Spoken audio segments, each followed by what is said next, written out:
You're listening to the New World to Go podcast with your hosts, Redbyrd and BDLG. Hello and welcome to another episode of New World to Go. I am your host, Redbyrd, and with me is BDLG. Bordy. Yo, we got a good episode today. I think we got some interesting stuff to talk about. Everybody likes to talk about new stuff.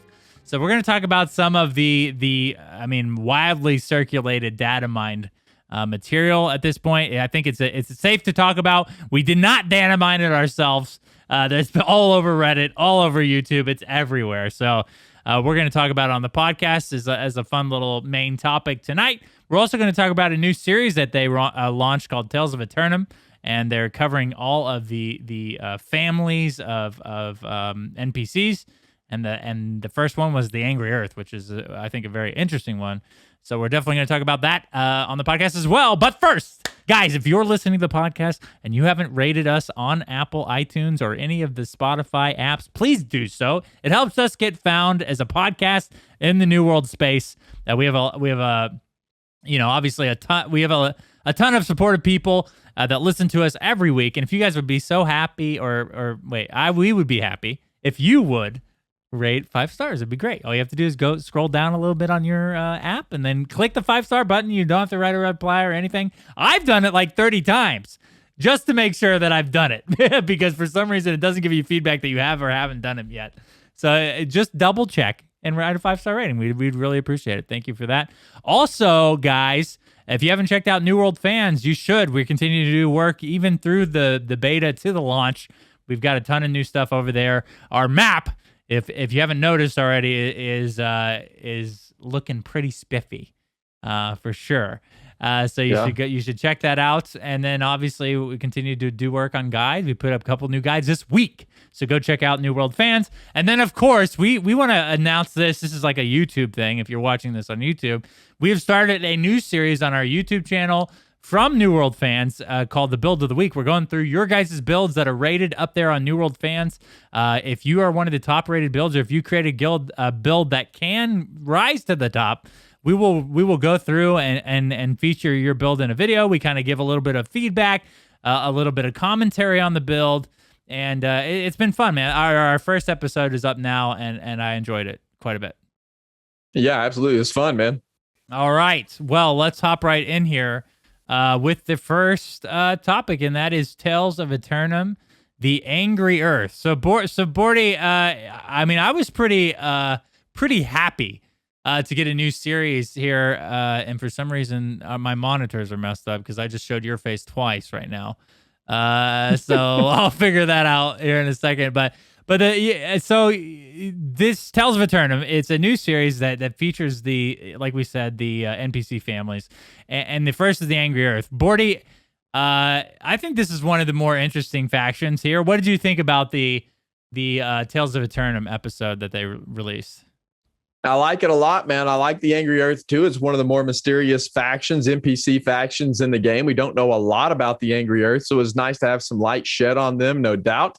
I am very excited for this series because I want to see what the ancients are like, man, and I want to see what kind of information we get there. That's the most prominent one in the game, the most prominent NPC faction in the game that we're all waiting to hear information about, because the ancients are the ancients. But the Angry Earth is probably the other faction out of the 4 that I'm super interested in knowing about. You have the Corrupted and the Lost too, and I think their backstory may be a little bit less interesting than these other 2, or maybe not. I don't know. But the Angry Earth was cool, man. I love the fact that they kind of dive into who the Angry Earth are and some speculation about kind of where they came from. And nobody really knows, man. Some people think that the Angry Earth have been there since the beginning, since the get-go. And then other people think that the Angry Earth were kind of spawns of the corruption a little bit, which I think is pretty interesting to think about. Like the corruption triggered them to come to life somehow, which I thought was an interesting little tidbit they gave us. But what's your thoughts about it, man? Did you enjoy it? Yeah, dude, I like this kind of stuff. It helps flesh out the lore in the game. Angry Earth are one of the more interesting factions for sure, because I think you know, they're like the natives to Eternum. You know, in the video, I like how they mentioned that potentially it was like rising up to defeat the corruption or to meet the corruption. It kind of gave us some, I guess the third trilogy of Star Wars vibes, maybe. But the thing is, dude, is the more that they flesh this out, Bordy, the more that they build this up, the relationship between the factions, the relationships of the factions to the lore of the game, the better. I'm glad they didn't sleep on this sort of content between the delay, and they're going ahead and putting this out now, because I think it's going to help keep that hype level high. And overall, I think it's interesting stuff, especially if you're interested in the lore of Eternum. Yeah, which we are. We pump out lore videos every Friday on our YouTube channel, and I love this stuff, man. It gives you more of a sense of purpose whenever you're running around Eternum. And I feel like the Angry Earth have probably been there since the get-go, right? They talked about how they were kind of spawning from the corruption. I said that just a second ago, but I like to think that they are the guardians of Eternum, and they've been there forever. I also really enjoyed them talking about Eden Grove and about how they came from potentially Garden of Genesis, and they were spawned from kind of within there, and that how their life force is kind of dispersed out after they die amongst the rest of Eternum. All of it was pretty cool, man, and it made sense. And this is kind of an interesting mob type within the MMO. It's one of the other things I think that makes New World a little bit more interesting. Like the Angry Earth is... Dude, they're different, man. It's a different type of mob. We've seen things like the Corrupted, the Lost, and even some of the Ancients and other MMOs. The Angry Earth, maybe some MMOs have something similar, but it's a little unique. I like the Angry Earth a lot, man. It's definitely get that druid or like nature type feel to it. One of the things that interested me, and you'll have to stop me if you said this before, because I was messing with like audio issues and visual issues. Okay, so if I repeat something that you said, just stop me, Bordy. But the blight is something that I thought maybe was part of the Angry Earth, just part of that faction.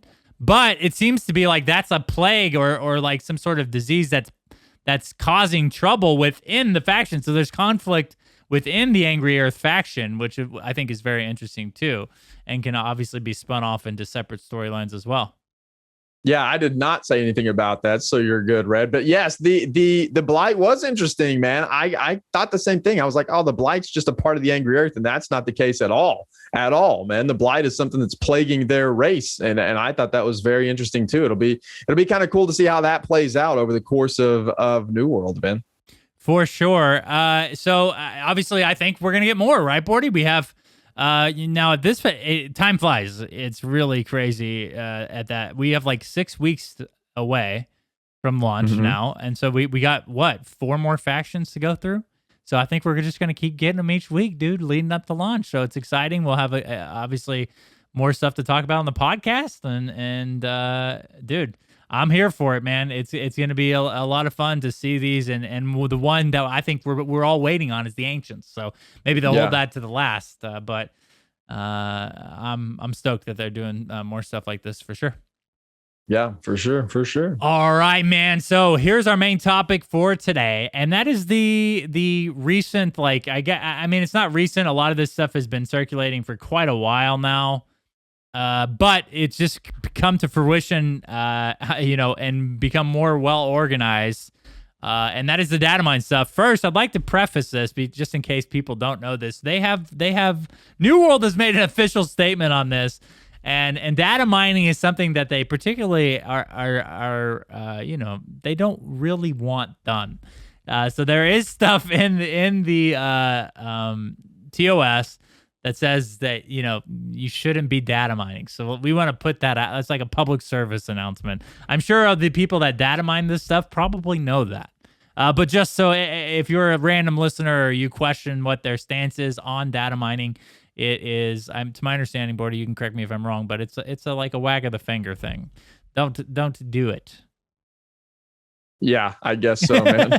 but it's all over the place. We're going to talk about it because that's what we do. We cover New World stuff. So Bordy, the first thing, and this is something that I think is very well known and prevalent, is a new zone that potentially is coming to New World, and that is the Brimstone Sands, Bordy. It's a max level zone. It seems to be question marked, but most likely 60. It is to the northwest of the map, and we've also kind of noted that there's been hints of the growth of Eternum towards that direction with the leak of the map, like the official map that was going to be distributed with the game. There's going to be a large chunk of land that wasn't potentially on the map in the game during the beta and the preview event. And then also they have another zone or another map that had kind of been released that also has that image of the full. And this is what where I don't like necessarily buy into is the full map of Eternum, which this isn't. I mean, dude, this game is supposed to be, lasting for 10 years.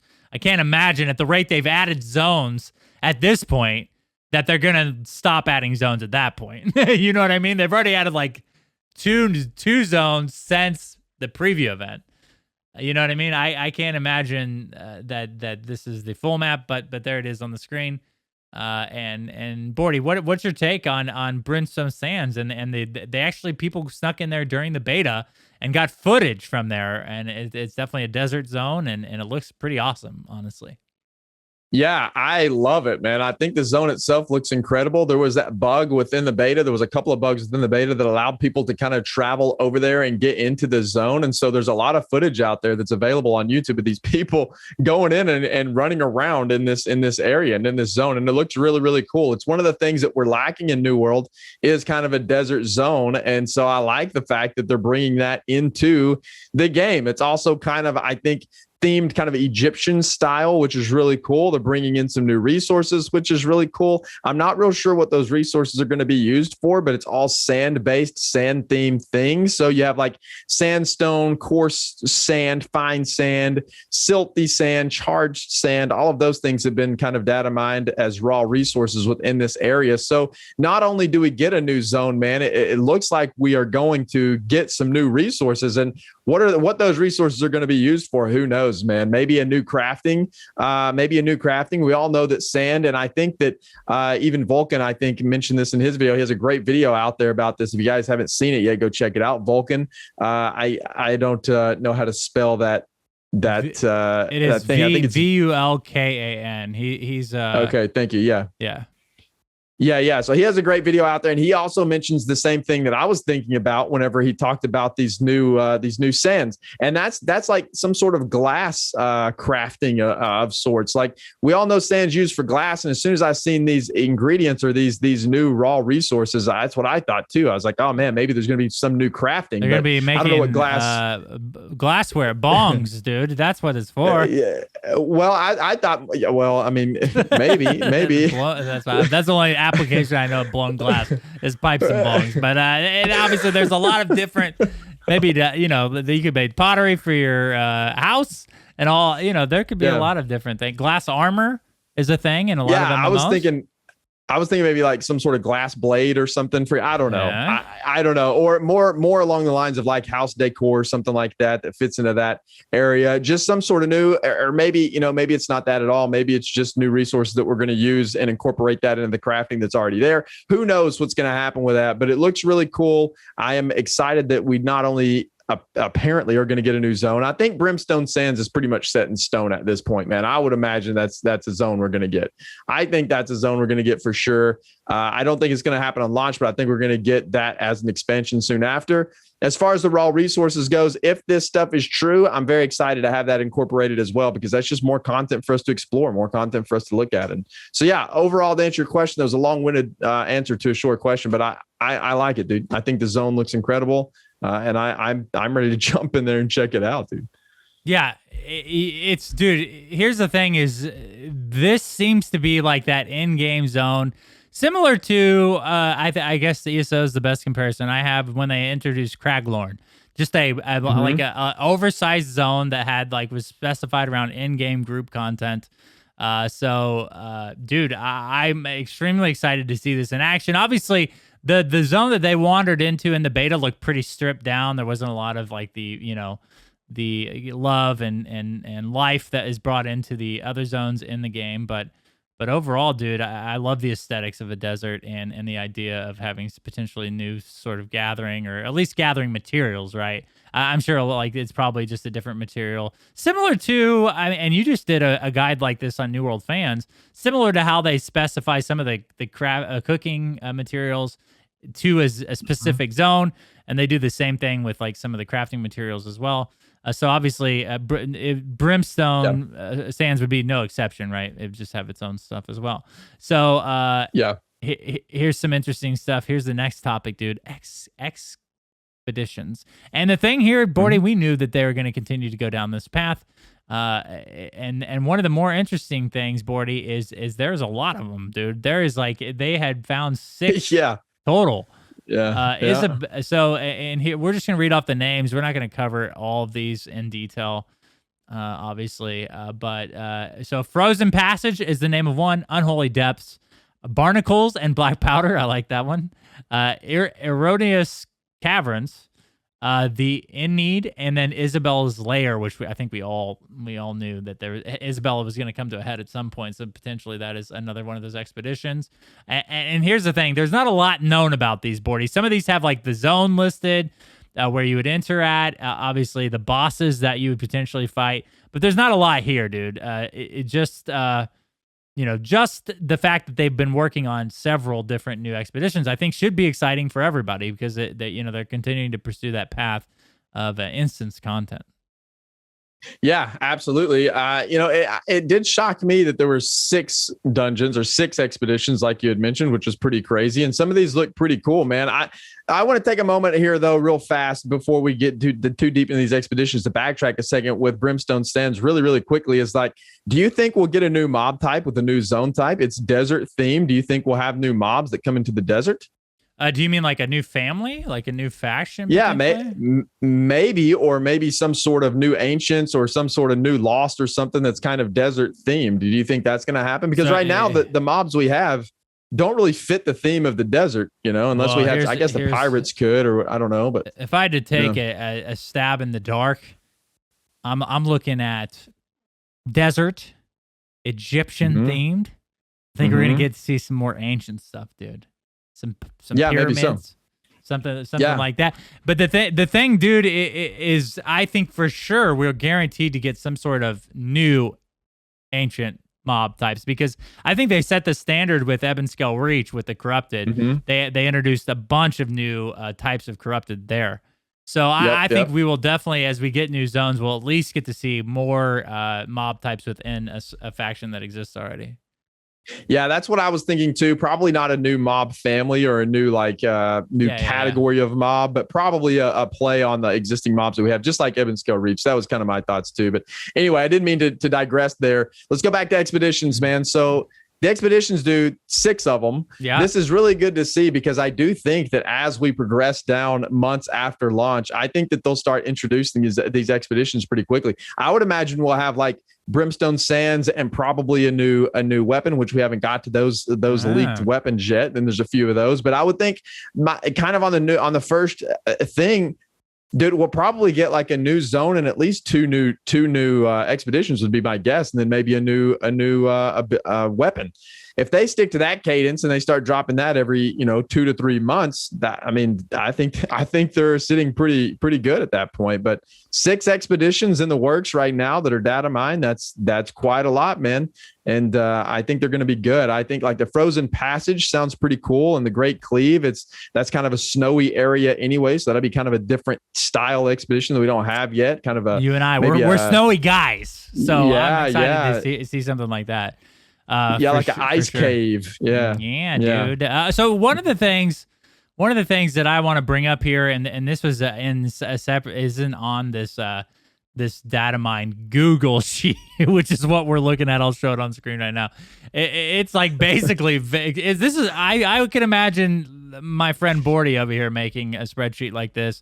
He's a spreadsheet king, and this is basically like all the data mine content laid out in a very organized fashion. One of the things I don't see here that I've seen a lot in a lot of the frequent data mining things, I think it's a good topic to talk about, and that is the scaling up or some sort of new difficulty level on the existing expeditions, Bordy. So this it is on there though. It is at the bottom left. Yeah. Bottom left, which is what we need to talk about this stuff a lot too. Okay, dungeon New mutations. Okay. Yeah. All right, so it is there in word for the name of them, or at least the name they found. So Bordy, me and you, we know that this is almost inevitable, right? So we've got to find New World. The team at New World have made a ton of new content for us leading up to beta and then launch. So the only logical thing for them to do as far as like getting in-game content would mean that some of these lower level expeditions that they've spent so much time on would eventually be playable at max level for high level rewards and potential drops and stuff like that. So what do you think, dude? Dungeon mutations as that being potentially a way to recycle the old content and make it similar to what ESO does, make it all playable at max level. I would think that's exactly what that is. That's what would make sense in my mind, is that dungeon mutations would be that you can replay this content at least at a higher difficulty, if not at max level. But it doesn't make sense to have something like, I don't know, the Shattered Obelisk dungeon, whatever that one's called. I forget the name of that dungeon, but it's a lower level dungeon or just any of the lower level dungeons. Doesn't make sense to make those like hard mode or make them a harder dungeon. It makes sense to allow them to be replayable at end game, because what's the point if you can just play it at level 25 and then it just gets harder at level 25? Unless you have more drops, you're still only you're going to play it at level 25. You're going to turn around and you're going to run it again at level 25 to get the better drops at that level. And then after that, you'll never touch it again. So I would think dungeon mutations definitely mean like, the dungeon's going to mutate to meet your level somehow or something. I don't know. I'm glad that's in there though, because it's something we've talked about for a long time. I don't know what their plans are in that area, but I would assume that it's something in that realm to make dungeons replayable after a specified amount of time, which they absolutely need to do with that content, in my opinion. Definitely. Starstone Burrows is the one you're talking about. Thank you. I couldn't think of the name of it. Yeah. And actually, Amorine is set in the base of it, but the continuation of it is I think the one you're talking about, and that's Starstone Burrow. It makes sense. I also like the idea, and we talked about this a little bit with Taken. And that's the idea that, they take a lot of inspiration from Diablo and the mob affixes and having, those being interchangeable and random, which I think is a great system that they have in place. And having that, using that with the scaling up of the current expeditions, dude, it can make them all new things to where like you've never played you've never played Starstone Burrows until you play the mutated version at max level, which makes all new difficulties and challenges. And I love that, having a system like that. Obviously, as they put out more expeditions, I would think it's most likely that those are going to be in-game expeditions as well. So that may not be as much of a concern, but again, I think the mutation system is definitely, hopefully it's something like this, and it's definitely going to be something that involves the affixes of the mobs that make these more challenging, I think. So I think that's safe to say that we're getting something like that, right, Bordy? Yeah, I would absolutely think so, man. Yeah, and then of course you have the main story quest line down there, level 45 to 65. I think everybody's seen that coming. I don't think that's a surprise to anybody, but I think look at those other two, Red. I think there's a bit, what? Bordy, no, not now, Bordy. Those are exciting. No, I'm trying to build up the hype, dude. No. Not yet. The main story quest line, though, I think is something they potentially pulled out of the game for the beta. I think it might already be done, and I think it's just something they pulled out to hide some of the in-game story. But if they don't add that within the first month or so, I would be or potentially even at launch, I think it would be a missed opportunity for sure, because we all want to know what happens. And if you're having to go back to do level 45 quests 3 or 4 months into the game, that doesn't seem odd. I mean, that does seem odd to me. I don't know why I didn't say that. That would be weird that the entire initial main quest line wasn't in the game at launch or soon after, right? It will be for sure. I think they'll finish that and have that in the game at launch, at least all the way through max level currently. And then I wouldn't be surprised if they extend that, or they probably will extend that beyond whenever we get an expansion and the levels increase. I would think for sure that's going to happen. It wouldn't make any sense for that not to happen. So I think main story quest line is absolutely something that's going to be there on launch. Yeah, for sure. All right, we're going to shift gears a little bit. And obviously, they're adding a ton of new armor sets. They've listed images of over, I think, I want to, this is quickly counting, I think there's close to probably 30 there of some previews of some new armor sets, or even some of these are like we've already seen in official New World stuff. But I think if you want to look at some new concept art for potential armors that they're adding into the game, they're over on the spreadsheet as well. Bordy, we'll go to your game content first, because I think weapons are equally as hype. Okay, so here's these two things, dude, and these are under game content, dude. PvP arenas and tournaments. Yeah, dude. Yeah. Now me and you happen to like lean towards the PvP aspect of most games right now. So here we go, dude. Here, this is like one of the best PvP features I think you can put in a game if done correctly. And we've got PvP arenas and tournaments. Yeah, I'm not sure what they mean about tournaments, though. I have no idea what they have in mind for tournaments, but it gets me hype. I would assume that it's some sort of PvP tournament, something in that realm, which gets me super hype, because that would be incredibly fun to participate in. And if they add arenas and tournaments with everything else they already have in the game PvP wise, dude, I think it would be there. I think it'd be fine. I think that would have to satisfy the people who are PvPers like ourselves, man. I don't know what more you could ask for in kind of the way they're going now is a theme park MMO. I don't know what more you could ask for in that realm. You have open world PvP, you have big sieges, you're going to have outpost rush, you're going to have PvP arenas, you're going to have tournaments, you're going to have dueling. Like, I don't know what more they could add in the PvP realm that would satisfy people, other than maybe a full loop PvP zone or something, which at this point that's not going to happen, or a PvP server, which they've announced isn't going to happen either. So I'm here for it, dude. If they add arenas, I don't know how accurate that data mine content is, but I'm very curious to see what tournaments what that would entail. And then the arena, dude, if they had a ranked PvP arena, Red, oh boy, dude. Okay, so you're right. In the PvP aspect, you can't really ask for much more. I was just talking to one of my friends, Parfex, last night, and he brought up a good point, and I think me and you have had a ton of fun in ESO's arena system. But one of the things I think, as far as feature goes, obviously World of Warcraft has professional arenas, but I really like Guild Wars 2's system. Guild Wars 2's system allows you to get into these PvP arenas and go in from basically like really low levels and use them to level up. But one of the things they do that you don't often find in MMO PvP arena is tournaments. Those organized in-game tournaments that they do, that you can kind of compete in for like prizes and loot. And I thought Guild Wars 2 did a great job of that. And seeing PvP arenas and tournaments in the same, little subcategory here, dude, has me excited for something like that in New World, for sure. Yeah, absolutely. I mean, it would be awesome. I think that would be enough to satisfy the PvP crowd for sure. It'd be enough to satisfy me, no doubt, if they had some sort of ranked arena and then they transition that into tournaments where there's actually something on the line. If you win the tournament, you win a bunch of in-game stuff or whatever, man. Maybe you put up gold on it. Maybe you have to pay an entry fee of gold, and then you just pull it up and the winner gets all or something. Yeah, it'd be really cool. And then you'd have bragging rights amongst your companies and all that stuff. It'd be really cool. And I hope that they actually follow through with that. I hope that data mine content is accurate and arenas and tournaments do come at some point. I think it'll be a little ways down the road before we get anything like that, though. Right. I think potentially like a year or more would be my guess. I think they probably have other things planned, but I hope that it does make it into the game at some point. Yes, for sure.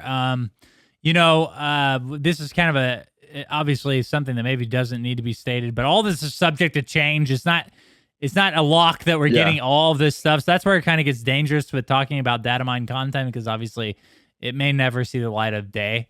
But you know, without like stating the obvious, you know, all these things that we've talked about so far, dude, seem plausible. Seem like something that they would potentially do. And dude, if they do the arena thing, dude, I think it's been a really obvious, like a frequently requested feature.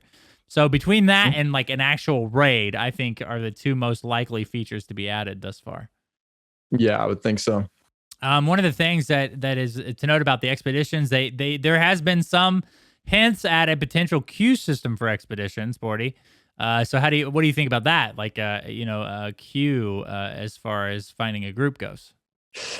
Oh man, I don't know. I'm kind of on the fence there. I like the exploration. I like the liveliness that the world has whenever you're running around expeditions and other places, but it does make it very difficult to find kind of pickup groups whenever you're running around. So it's just kind of a quality of life thing. I don't know what else that would affect within the game if you added a queue system. You know, I think there's things that would be negatively impacted by it, but I think that having a queue system is in some ways a positive thing, but it is kind of one of those things where like you're out in the open world, you're running around and then you just get teleported over to the dungeon. It does take away a little bit of the game to me. So I don't know. I'm on the fence about having a queue system. I don't know, man. I don't know about that one. Well, and that's the thing is maybe it is just a system to help you find a group, and then you still have to run to the location. Being in chat makes a good point. At that point, whose key gets consumed? Well, maybe you have to have a key to start up a group, maybe potentially, or to have access to the expedition queuing system. I don't know. That's why something like this may or may not take form or shape in that like teleporting everybody into the expedition. It may be more of a like just help you find a group for an expedition, and then at that point you would decide who's going to use their key or whatever. But just something interesting to note there, I think, for sure. I would be okay if it wasn't in. Yeah, I think so too. I mean, that's why, like, that's one of the things that I think was a lot of fun about old MMOs is using the chat system to help find a group. Obviously, you have people in your company. They push a lot of people towards, company play as far as like territory control and everything is a big part of the game. So then, therefore, you also have like that sort of like community or group to find people with. But I don't know. It's challenging, dude. I think initially, yeah, we're okay without it. But if you get another 6 or 7 expeditions in there and they're all max level, so you can queue it all at any time, I could see where eventually it might get to be where you would need to have some sort of organization in finding a group. It doesn't necessarily, I don't think it definitely doesn't need the teleportation or the quick travel to immediately to the expedition, because that takes away their like core feature of like keeping the world open and having people like, flagged for PvP, running through zones and everything like that. You don't want to take away that feel of the real like Eternum being alive, because that's like one of the bigger pulls of the game right now is having that open world feel still. Yeah, it'd be a balancing act for sure. Yep. So okay, so here's the last thing. Obviously, there was some stuff from Marks of Fortune. You guys can read that on your own. Those are just the currency in the game. Not a lot of like groundbreaking stuff there. It just shows like what the conversion rate is for their cash for like cosmetic stuff. So you can go check that out for yourself. And then finally, dude, I think these are the fun ones to talk about here, dude. The weapons. So the first one, and this is all but been confirmed, I think, at this point, because there's even like abilities and like skill trees, and they've fleshed out literally everything about this weapon. It's been hinted to be one of the first weapons added to the game after launch, and it is the Void Gauntlet, Bordy. So what do you think, dude, about the Void Gauntlet as the next weapon? Yeah, I'm okay with it. I think the Void Gauntlet looks dope. I've looked over the abilities some, and they look pretty good. The Void Gauntlet looks pretty strong. I like it. I like the type of kind of magic that it adds. I think that the game definitely needs another magic option. I'm okay with them reusing the Void Gauntlet instead of just having the Ice Gauntlet, having a Void Gauntlet too. I'm okay with that, man. I like it. I think it's really cool. I don't really have anything negative to say about the Void Gauntlet. I think it would be a cool weapon to use. Yeah, I love, like, I always lean towards, I don't know why, but like dark magic type stuff in games. I always like being a necromancer or a warlock or something like this. This provides that sort of vibe for New World, so I'm here for it 100%. for judging from the moveset that's currently available, the abilities, it seems to be something that potentially it has a support vibe to it. More so than I think like something like the Frost Gauntlet. So, dude, what do you think? If you had to guess, what do you think the attribute scaling is going to be on the Void Gauntlet, dude? I think intelligence probably. I think it's going to be maybe intelligence focus or something like that. That was my guess with the life staff. Yeah, I mean, we don't have really anything that you can pair with the life staff easily at this point without slotting a gem. So I think that the Void Gauntlet may fill that role for sure. And some of these abilities on here look incredible, man. They look really, really cool. Like the Void Blade, you summon a blade of void energy to convert your melee basic magic, to melee. Dude. I love that, they're sick, adding dude. something like that. It's like super cool. Yeah, it allows you to compete in melee range while staying in intellect without using a gem to convert damage and stuff. I like that.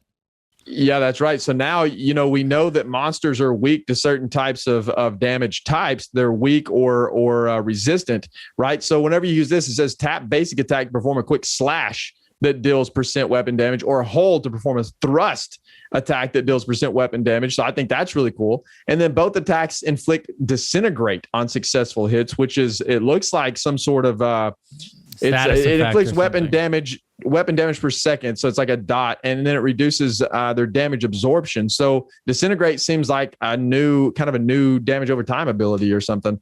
I don't know. It looks cool, man. That's just one of the abilities, one of the examples. And there's some really neat things in here that I think it looks like a pretty fun weapon to use. Yeah, it looks sick. I can't wait, dude. I've already started theory crafting, dude.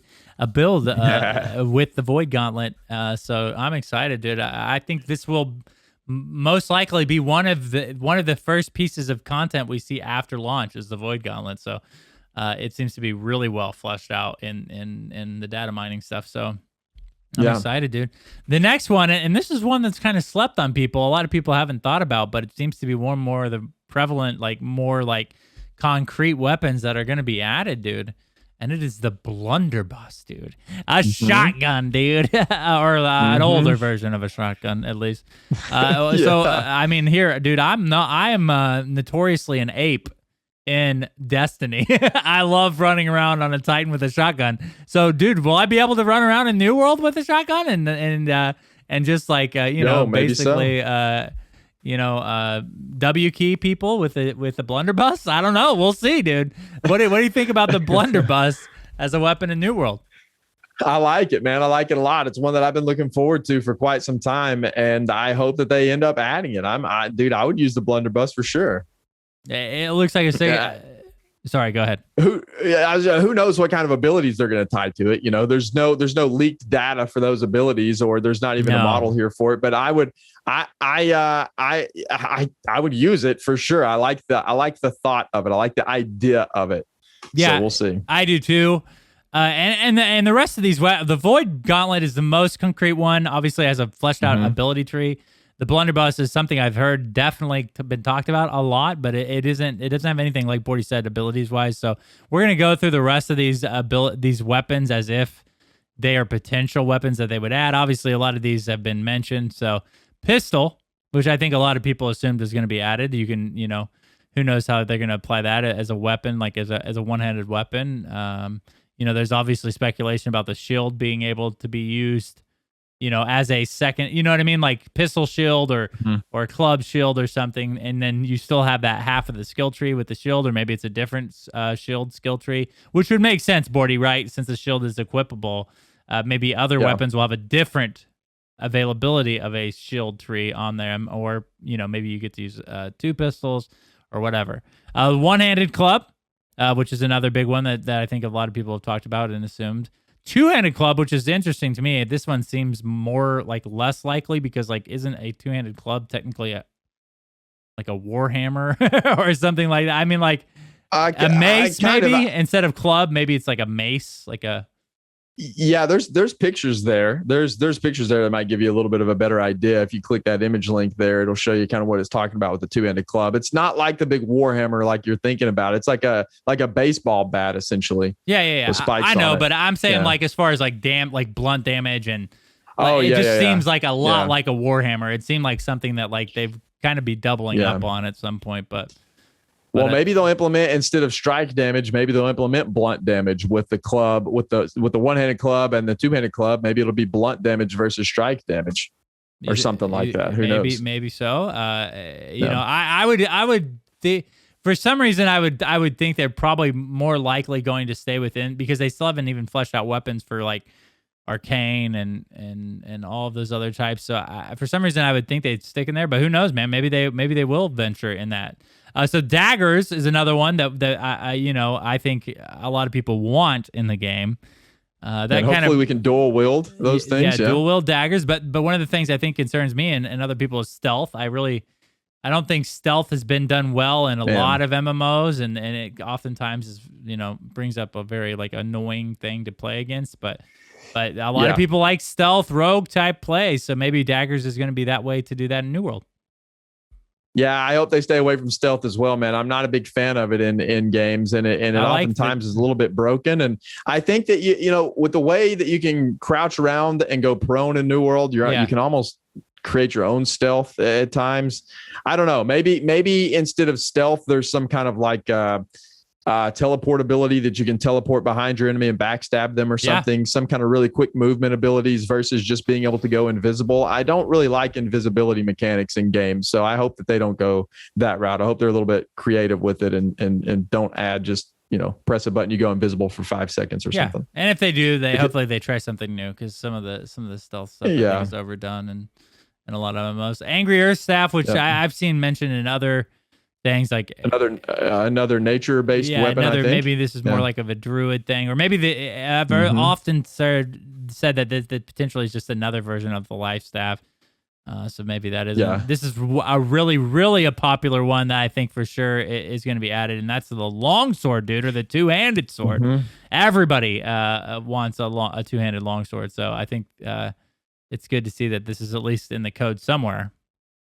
Yeah. There's been some leaked screenshots of a claymore, so maybe we'll get something like that. Who knows? Yep. And then the last one is a pole arm, which again, it treads on the spear category. Obviously, it's more slashing than piercing, but you got the pole arm as well, Bordy, and that's it for the weapons, and that's it for the data mine content, dude. Overall, I think a lot of fun stuff to talk about, but I don't think we should hold our breath on everything being added exactly like this. Obviously, they're going to continue to work on things. Maybe they decide that things aren't good or bad ideas, and may not even make it to the game. But overall, dude, I this excites me for the next potentially year or so of content in New World, because they're adding some really dope things ahead.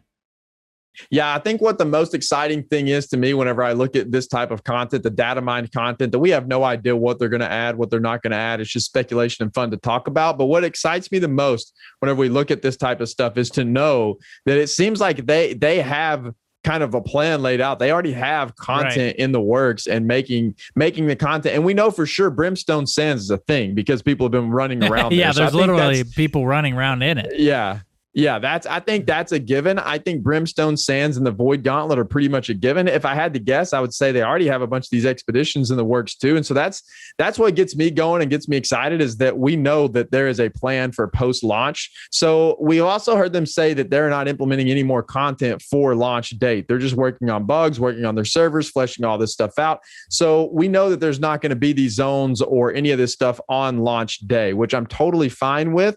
I think that launch is fine. I think they have enough content to release the game on launch, and then post-launch we know they have a plan in place, dude. There's so much content out there that it appears that they're working on, and that's really exciting to me. I mean, I think some people were bummed out to hear that they weren't going to add a lot of this like at launch, like between this 2-month period, but I think reasonably, like, how can you ever like even expect them? They're working on bugs.